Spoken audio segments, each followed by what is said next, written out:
Howdy, it's Cody Starr of Galleywinter. We are throwing a little curveball today here, kind of celebrate, yesterday was opening day, but I'm here with two legends of the DFW Metroplex. Gentlemen, when you introduce you, give you your title and kind of brief description of what you do. It's Chuck Morgan and Michael Gruber, aka Grubes, aka Shoopy. So go ahead, Chuck. Well, Chuck Morgan, and probably best known as the voice of the ballpark, but wear a lot of hats for the Rangers. Work executive VP of ballpark entertainment, production, promotions, Mr. Bobblehead, things like that. So, but over the years, things have been added on, some things been taken away, but best known as the voice of the ballpark. Right, and we've got a new one behind us here, Exactly. which is going to be phenomenal. Checking out my first game here tonight at the ballpark. Go ahead, Grubes. Yes, I'm Michael Gruber, currently the music director, I suppose, of the Texas Rangers. I don't really know my official title, and I'm not sure Chuck does either, but I play music at the ballpark. I've done the same thing for the Dallas Stars and the Dallas Mavericks, and before that was at the Ticket radio station for about 10 years, playing drops and sound effects, and at some point along the way, me and Chuck became friends, and he took a chance on me. Somewhere there was a drop hall of fame, a physical drop hall of fame.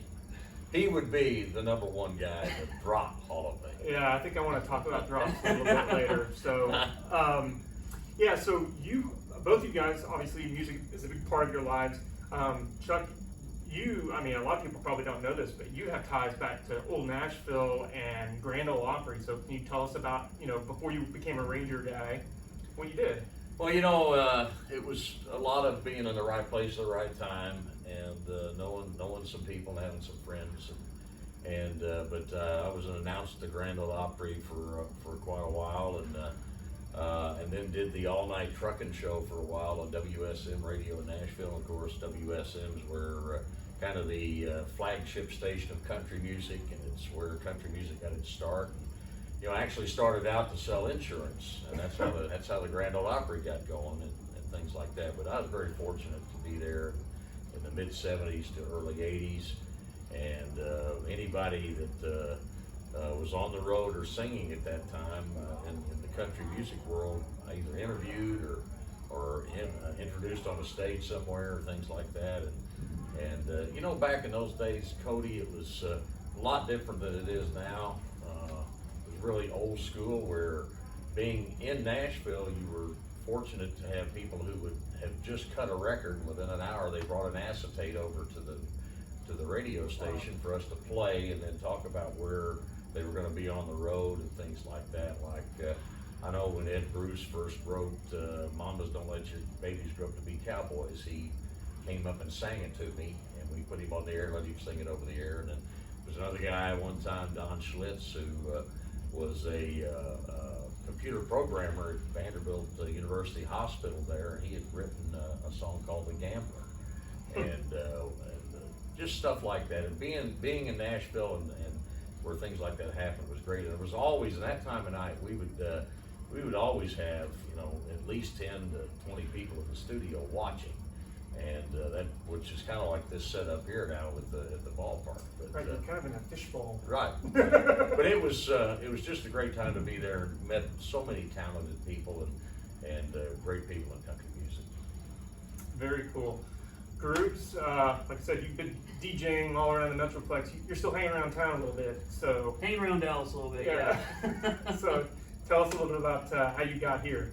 Man, good question. Kind of got lucky to get started with the Ticket at 16 and interning for Norm Hitzkes, and then kind of became a weekend board operator for a couple years, and then took over the noon to 3 slot, which was Bob and Dan at the time, and then a couple years after that, took over the hard line, became full-time at the Ticket, and dropped out because I thought I had it made. And then a few years into that, kind of moved on from the Ticket to try to get a real job, and somehow wound up here, but got the opportunity with the Stars, and I think that's around when Chuck and I first seriously kind of started discussing the idea of me taking over the music for him at some point, because as he's kind of mentioned already, he's done a million things with the team, and most prominently, at least, for Rangers fans would be that he was playing the music and the PA, and Right. so he knew, or I guess figured at some point that might be a thing that I could help him out with. And when we got the new ballpark, got a little more serious in our talks, and then he just gave me the chance last year, and it was about the craziest year ever, but Right. thankfully I'm still here, so I didn't mess up too bad. Well, yeah, and I want to get to like how the dynamics of the music and stuff will change because of that. I want to get in first into about a little bit of the history of how music and music integrated in the presentation of the ball game has kind of evolved over the last 40 years or whatever. I know you started this, what, 83? Is that here? Yeah, and what's funny, Cody, is when I first got here, which was summer, I did the music in the Nashville Sounds, Right. PA there too. But we had records. We didn't have any of this fancy new stuff that you have nowadays. But we had a record player at Arlington Stadium. So. Oh, wow. Wow. So did it go from records to cassette to CDs to digital now, or? Let's see, it went from records to broadcast cartridge machines to CDs. Ah, And then it went to what we have now, the prehistoric things that Grubes has worked with before, the Enco. Oh, yes. Enco Dad, that all you have to do is touch the screen and it plays. It's like taking money out of the bank. I mean, it's much easier now than it used to be. yeah, I'm familiar with the Inco terminology because of the ticket. I've been Yeah, a that's P1 right. since day one. Okay. So other than the technology that's driving the music, like there are certain things that didn't happen when I was a kid that somehow just appeared one day, like walk-up music. There was always like seventh inning stretch, and down here we played Cotton Eye Joe. Just different bits that would happen, like the bullpen guy. When somebody gets pulled for a reliever, you hit the road jack plays or whatever. Like, do you, like, all the PA guys get together and like talk about things they're doing to enhance game experience, or is it like one guy comes up with an idea and then other people copy, or? It's pretty much that. One guy, you'd hear something somewhere,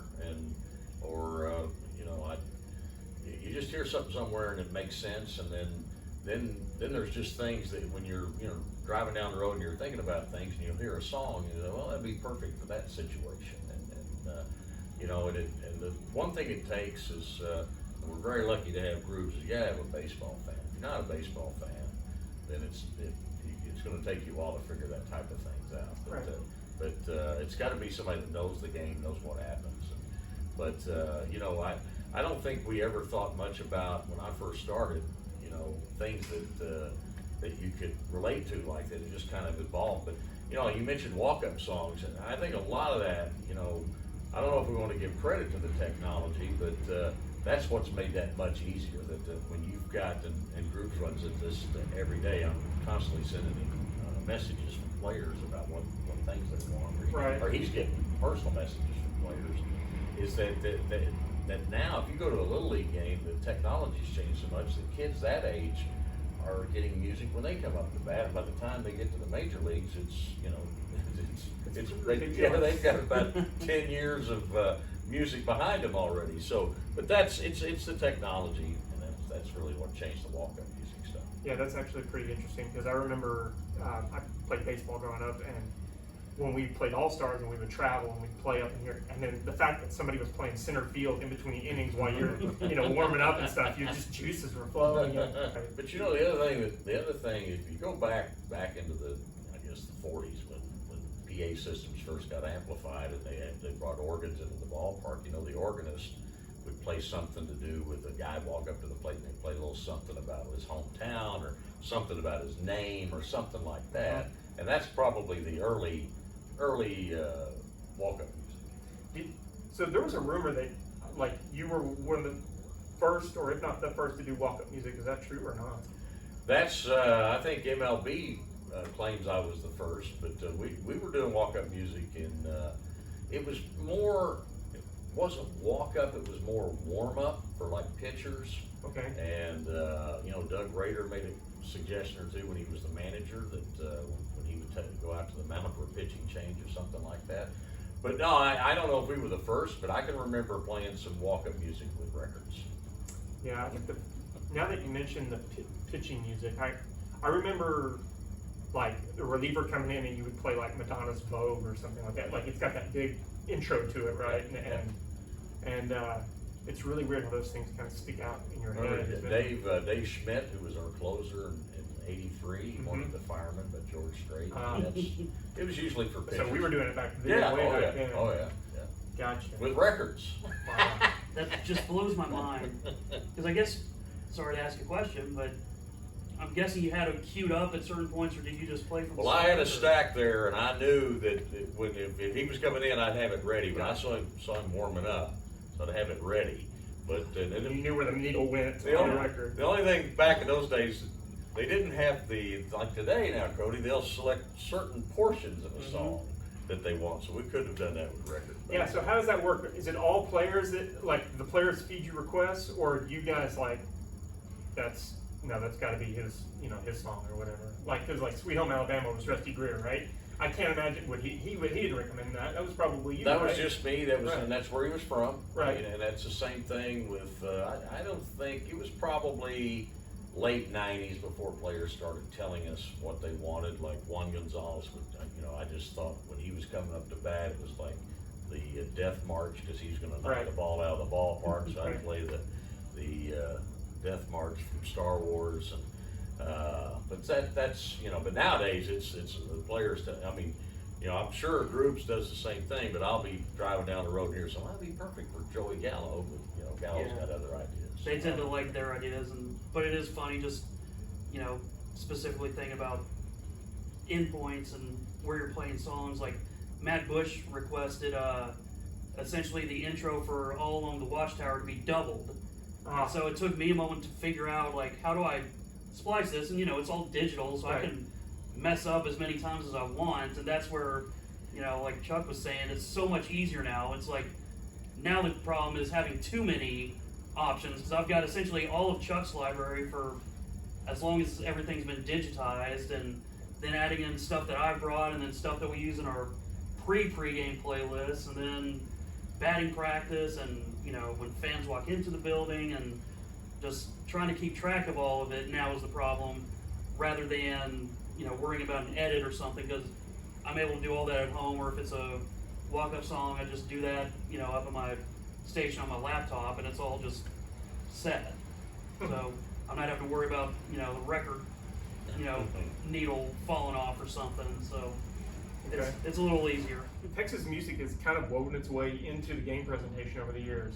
The first instance I remember, even though, well, I mean, I know Charlie Pride and stuff like that, but I remember the Jerry Jeff Walker song about Nolan Ryan back in the day, and then Pat Green is still part of the presentation. When Ranger Victory. So can you tell us about like what made you decide to kind of weave those things in, and how did it work? Well, it's a lot of it is I'm not so sure there's another place in the country unless it's Los Angeles or Nashville or something like that has its own style of music, and you've got a lot of folks here that are native Texans or a bunch of Texans that go to baseball games, so it should at least sound something like a Texas ball game like that. So that I started playing a lot of that stuff, and then you get those guys that they'll either have a friend or a family member at a game, and then you'll get a thank you from them, and it's pretty cool to get that. Like if you get a thank you from some of the folks you and I know, but I think the one thing that you want this to feel like a game in Texas. It's not New York, it's not St. Louis, it's not Chicago. This is a Texas Rangers game, and I think that music should be played at some of the games. Yeah, and like a new thing that we're doing this year is Chuck's got It's Baseball Time in Texas intro that he does a few minutes before the first pitch of the game, where I'll be playing a Texas artist or maybe a song about Texas, but probably a Texas artist mostly. Like last night was a State of Texas by the old 97s, and of course they're huge Rangers fans, and Rhett's one of the most beautiful people ever. Right. but it's just like I'll probably throw in some Leon Bridges, ZZ Top, just whatever fits. But I think that's a really cool thing that we're doing, just to kind of emphasize, like, hey, we're Texas and we're representing y'all, and this is what we're all about. Before I want to get to like what you changes for in the new ballpark, I want to talk about the history of like the home run music. So when I was growing up, like especially when you had the Raffy and Juan and Pudge and Will Clark and all those guys, like you'd play like The Power by Snap when they would hit it out of the park. And then at some point you transition, I want to say in the 90s, to the natural, or and I mean it's an obvious question as to why, but can you give me like what gave you the idea to switch to that? Well, and prior to that, I remember playing Let's Hear It for the Boy back in the mid 80s. We did that one, but the natural was really Jose Canseco. Is that when we acquired Jose Canseco, I had remembered that he was on the cover of the Oakland A's media guide back when, I guess it was 87 or something, and they did a theme of their media guide cover was a movie poster, and they had different guys on there, but they had Jose Canseco starring as the Natural. Oh boy! And I remembered that, and I thought, you know what? When he hits a home run, I'll play the Natural. Ah. So in addition to what we played, Power or whatever, I hit the Natural for Jose Canseco, and then, Paul Merrill said, hey, can you play that for me? Will Clark, hey, can you play that for me? So it just became, every Ranger home run became the theme from the Natural. And I'm sure Grubes may get the same thing. I get a lot of people that say, hey, we need to change the home run music. We need to change that. But I've got other players that tell me that's, especially at Globe Life Park, that, that's one of the best home runs ever is when the big fireworks go off and they hear the Natural. It's a great place to hit a home run. Right. And Hunter Pence told me that, and I was interviewing him for a Junior Rangers thing a couple of years ago, and he said, man, this is the greatest place to hit a home run for the home team. And I thought that was a huge compliment. And I remember one night there was something happened. I know Prince Fielder hit a home run, and I played the beginning of the Natural, and then I went into the air raid siren that he wanted as his walk-up music, and I got a lot of people, what they changed the home run song. Even Brett Shipp, who was working at Channel 8 at the time, what is this? We need an investigative report on whether the Rangers have changed. And I had to send him, no, we haven't changed. It was just a takeoff on the. But it's funny how that's taken off. I mean, I still think it's great. I still think the guy hits a home run. It's a majestic type thing. Right. And I've been told many times, and I kind of grew up this way, that a home run should have nothing. It stands on its own. I just don't know if that plays in today's world. But that majestic music and mixed with the fireworks, and Grubes has had a lot of fun messing with that too. Yeah, I still get the goosebumps, so I don't see it going away anytime soon. Yeah. Assuming that we have a say in it, I think it's gonna be here for a while. Me too. I can't get through that movie, especially that last scene, without tearing up. Yep. There's something about that thing. In fact, I'm gonna go off the rails here, but like in the World Series when Hamilton hit that home run, and I thought, that's it, we've got it, it's over with. And I'm like, that is a more Hobbesian moment for a guy that is as flawed human being as that man is, to come through, battle everything he's gone through, and then he hits that, and I'm like, he's Roy Hobbs. Right. And then we don't want to talk about the rest of it.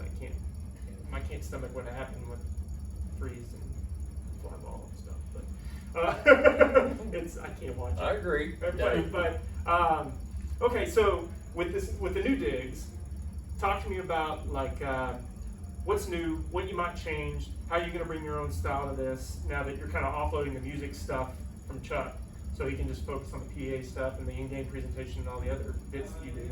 So that's kind of thing. Like the Rangers and Chuck have had so many established things that Chuck's task for me was essentially, keep the Natural as the home run song, keep Cotton Eye Joe, and otherwise just make it feel like a Rangers game. And so I haven't really changed anything but I brought more tracks in, like just I have a little bit more time than Chuck ever does, and you know, trying to find things that keep the feel of the game, same genre and all that, but just more stuff. You know, I've got the luxury of I'm at home for most of the day until I have to come here, and just kind of, I think, being able to just focus on that as long as I need to. And you know, I'm sure as things evolve, just like with Chuck throughout the years, you know, the way the players want things or the fans expect things or the technology changes, like to kind of go back to the home runs, we now have a system. I don't know if we'll be able to show it later. We'll show it here in a little bit. There's we now have it set up where we essentially have 8 speaker clusters that we're able to essentially in surround sound play the natural theme, starting out in center field and then cascading all the way to home, and then it's just huge. So like stuff like that where, you know, we might keep the same track or the same feel, but we're gonna be able to put extra wrinkles on stuff, and I'm eventually gonna get a little more of a tutorial on how to load my own stuff that I think would fit, you know, moving around the stadium or, you know, left field, right field, whatever. So I think that's kind of what Chuck brought me in to do, and I think that's what I aim to do is, you know, I'm not blowing anything out, I'm not taking anything away, but, you know, like someone already asked me yesterday, is Ring of Fire not being played anymore? And I was like, you know, the situation didn't really warrant it. There were a couple opponent pitching changes, but it wasn't quite a, you know, we're really rallying. And so I was like, no, like I've got everything that Chuck's ever played. Like, you know, if the situation calls for that, I'll play that. But if there's something a little more middle of the road where, you know, there wasn't something people specifically expected to hear, then, you know, I can play stuff that still fits the Rangers game, and, you know, I don't think people will have too much of an issue. And then eventually those will hopefully become things that are irreplaceable, or where'd they go? And that'll evolve. I mean, Yeah. once things start, there's been a lot of games here and things will evolve. There'll be something that Grubes does that will become a Ranger tradition. Yeah.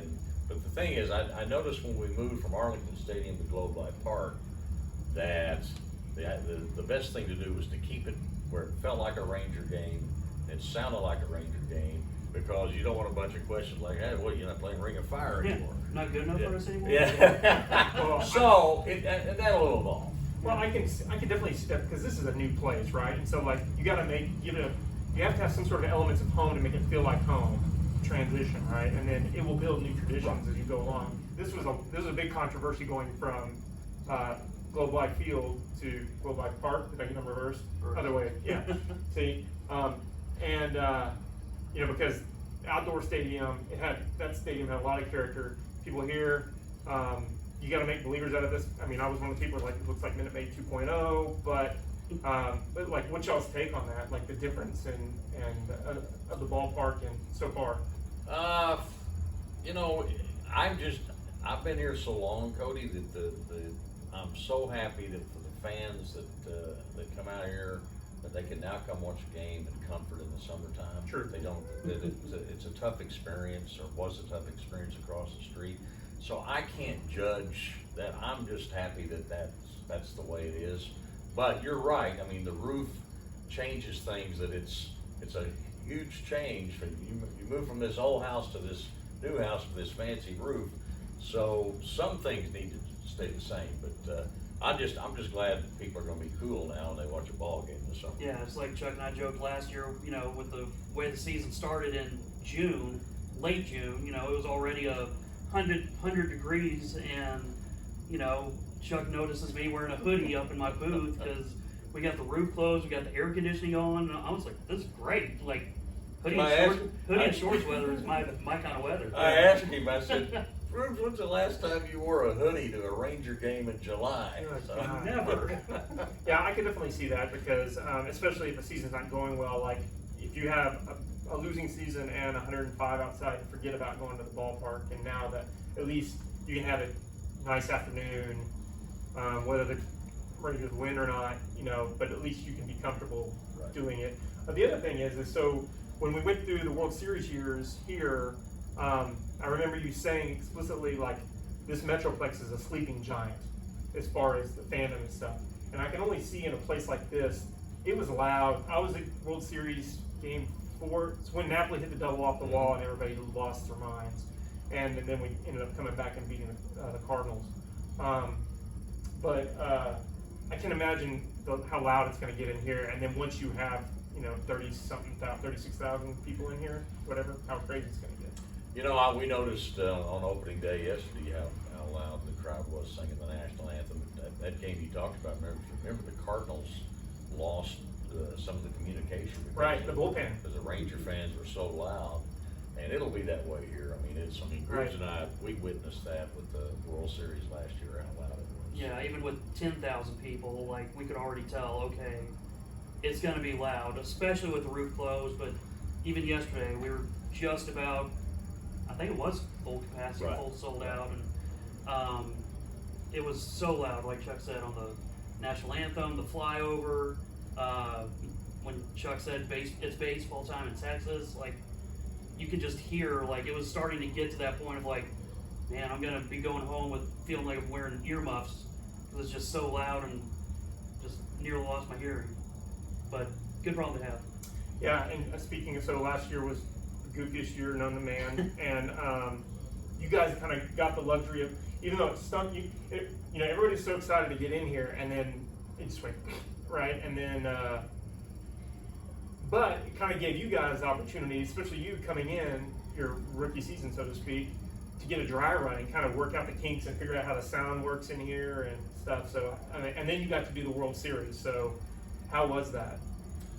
Well, I think, when we first heard things were going to be a little bit different, we weren't going to be able to have fans, it gave us an opportunity to figure out, like you said, how the sound was going to be and things like that, and it gave Grubes a chance to try things out, because there wasn't anybody here to listen to it, but if I hadn't had Grubes last year, I don't know what we'd have done, because he did a tremendous job. The first challenge, Cody, was we were told that we were going to need fake crowd noise, and that just doesn't, a ball game and fake crowd noise just doesn't sound right.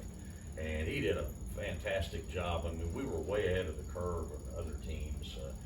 Grubes started working on that, in the end of March, and by the time we had our first regular season game, we were at the front of the line in providing crowd noise to the players. And we wanted everything the goal was to make sure the players felt like everything was normal and they were at home. There wasn't any people there, but he did a tremendous job. So that wasn't just fed into the TV broadcast, that was actually in the PA system in the stadium. Yeah, okay. So that was, played by me through the PA, and then TV and radio would pick it up, but, I think when it came down to it, the main purpose was really for the players, because it was going to feel really weird. Like, I think we tried doing a inter-squad game with no noise or anything. I still played music, but no crowd noise, and I think Chuck was the one that told me, the players said it felt like we were playing in a morgue, because it was just, right. There's just, you might hear like the buzzing of like the lights or something, or the little scoreboard ribbons and all that, but it's just too weird to not have at least, even if it's fake, a murmur of the crowd, and right. then, trying to add in the reactions, and, it was never going to be perfect, and thankfully that wasn't the expectation, but when it all comes down to it, I'm just glad that I hopefully never have to do it again, because as decent as I felt like I did at it, that's not a skill I want to hold on to. There was games, this is why he's the master of drops, because there were games where he would play a crowd murmur that was a 4-hour drop. Essentially, yeah. But it was fun, like, getting to experiment a little bit, it kind of, like, as the season went on, just didn't want to overdo it, but, like a foul ball was hit, and it hit one of our cardboard cutouts, and I got to play the Wilhelm scream, the scream from Star Wars and all the other movies, and Right. I felt like I timed that really well, where I was like, okay, I know I can at least throw in little things like that, and I got the hot dogs guy from Yep. the ballpark in Arlington, and or Globe Life Park, sorry, still have it. But just finding little ways to make it sound unique, and like organist Dustin Tatro made all these. He basically recreated our entire organ library, and then I was able to add on, for the Let's Go Rangers prompts, like, playing the crowd, clapping along to it, and, just any little things I could pick up from old broadcasts that, would fit in the park and all that. I just pretty much just dove head first into it. It was like, I'd rather have, again, way too much stuff and not need it than be like, if Chuck or someone was like, what about playing this? And, I'm always happy for suggestions, so I was just trying to get ahead of it as much as possible. But again, like, I was pretty happy to take all that off my screens once the World Series was over. But that's, again, like what I told you earlier. Baseball fan, Ranger fan, there was nobody better to handle fake crowd noise at Grubes, because dropping the hot dog guy in there, or Zonk playing his drums. I mean, that's the stuff that he made the difference. Oh yeah. So, and of course, all the parents like me are like, what's going on, right? So, and then kids have no clue, right? All right, let's have a little bit of fun here to wrap it up. Let's have a little bit questions. Let's put it that way. So, okay. So we talked about drops, right? So what's your most incriminating? What's your favorite drop about you? Like, cause yeah. Or the most incriminating, whichever one. Incriminating, there was one from about 10 years ago that involved Rangers and spring training. But we don't need to go too into Darvish trade. No, the Yu Darvish trade. No, I was just at home and had a few pops. Right. And wanted to talk to my best friend Sean Bass, and doing that on the radio at that time of night was not a good idea for me. You have a lot. Under the Bridge, Horse's Bones. Horse's Bones was totally not with pops. Right. Yeah, right. But yeah, like a board op should not have that many drops of them, but at least every few years, I guess you can count on me doing something ridiculous and making its way. And it's funny. This interview today is April 6th, and 9 years ago was my last day at the ticket. Oh.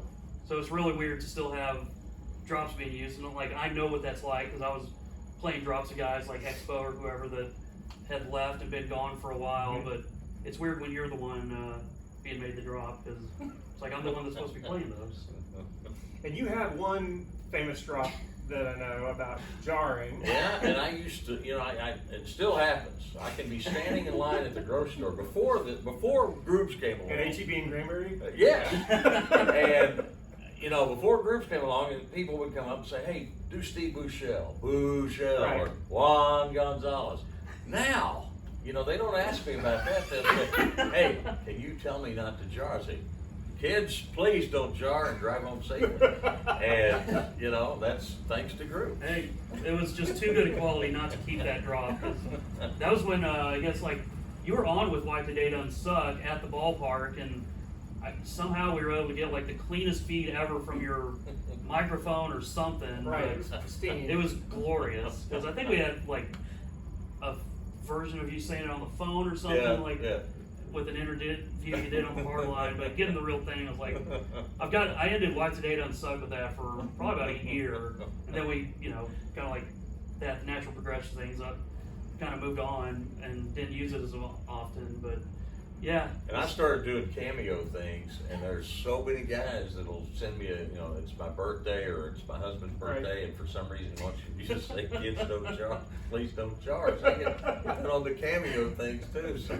Thankfully at this point, I think that's like 15 years that it's been going. It's its own internal the meme. meaning isn't really there anymore. It's just get Chuck to say it because it's funny or whatever. Okay, what is your? Can you name an instance in your history doing all this where like you felt like you found the perfect song to match the perfect moment? When we had a game against the Angels, and Jared Weaver, we had knocked Jared Weaver out of the game, mm-hmm. and I played, Hit the Road Jack, which had been played a number of times, but Hit the Road Jack's playing, and the camera's got him real tight, and he's singing "Hit the Road Jack" as he's walking into the dugout. And I thought that's the ultimate compliment from a pitcher's being knocked out of the game. But I think that was probably the best moment like that. We always had his number for some reason. Oh yeah, You know, there's some people, and it's the other Price was the other one we always seem to have his number too. And do you remember the time that the other one was when C.J. Wilson got knocked? There's two things on C.J. Wilson. First, the what do they call the music? The Chris Chris. The Chris Chris. Yeah, Ian's marching band.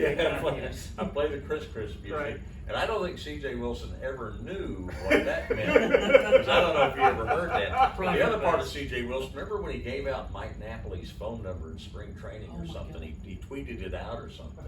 And so he got knocked out of a game one night, and I played some telephone song number from back in the 60s. Call me at 75957 or something. As he's walking off, that's playing. So I'm going to ask you about yours, but I know there's the famed Nickelback incident when you were with the Stars that you played like 10 Nickelback songs in a row. But do you have any other thing in mind where you kind of felt like you hit the nail on the head? Oh gosh, I never really feel like I do. I think it was my first year with the Stars. An opponent was going to check one of our guys, and our guy like leaned down or whatever. Opposing player flew into the bench, and I immediately had "I Believe I Can Fly" queued up. It's like that's my first season. I was like, I can't do any better than that. Like even a few weeks later, like my boss at the time emailed me. Was like, remember that time you played that perfect drop? I was like, okay, I'm never gonna be able to live up to that. That's funny. Who's been your favorite player to watch come through here over these years? I know you probably have several, but yeah, I could give you 3 or 4 hours worth, but to have the opportunity to watch Nolan Ryan pitch and introduce him, and, I always tell everybody when I'd introduce Nolan, they'd never hear me say Ryan because the crowd was such a roar. But Nolan, Pudge, Juan, and I was a big Will Clark fan because played a lot of fire, team leader, but to get to watch Adrian Beltre play third base. I mean, and I loved Ruben Sierra. I thought Ruben Sierra was our Hall of Famer, there's a lot of guys. But to watch those Hall of Fame type guys play, that's a real opportunity. You? Man, Pudge was my guy growing up. Like he's I grew up playing baseball, or at least trying to, and I was a catcher because I was always the runs of my teams anyway. And he's the guy that I'd always loved getting to watch. Just his throws down to second, getting to see it from some of the behind home plate seats was just phenomenal. Where it's like, okay, yeah, I'm never gonna make the major leagues. I still found a way, but not that route. Yeah. Let me see what I got. Let's see. So outside of this, what's your favorite kind of music, or what's your favorite band? I grew up in the 60s, and my parents were all about the hits, and I was right in the period of Motown. I'm a big Motown guy. It's kind of funny that I ended up being a hillbilly disc jockey, but and my parents listened to a lot of country music in the 60s, but I'm a Motown guy, and the Four Tops, Temptations. That's what I'm all about. Very cool. I was gonna say, and that was I guess the only other request Chuck had for me was hey, if you're not really sure what to play, just play some Motown. And at the least most dog races, I'm gonna have some Motown queued up if I haven't played any by then. But for me, Red Hot Chili Peppers are my favorite band. There's not some weird bit that I'm doing. They really are. And he impacts me with that. For tomorrow, we've got a song poll we do before the game. Pick your favorite song, and the third song tomorrow is vote for the Red Hot Chili Peppers. I mean, that's his influence. Gentlemen, I appreciate you spending the time to talk to me. This is surreal and cool. I never can get enough baseball and stuff, and it's great we're gonna get to go see behind the scenes here of how it works. But thank you very much. Yeah, thank you. Appreciate it.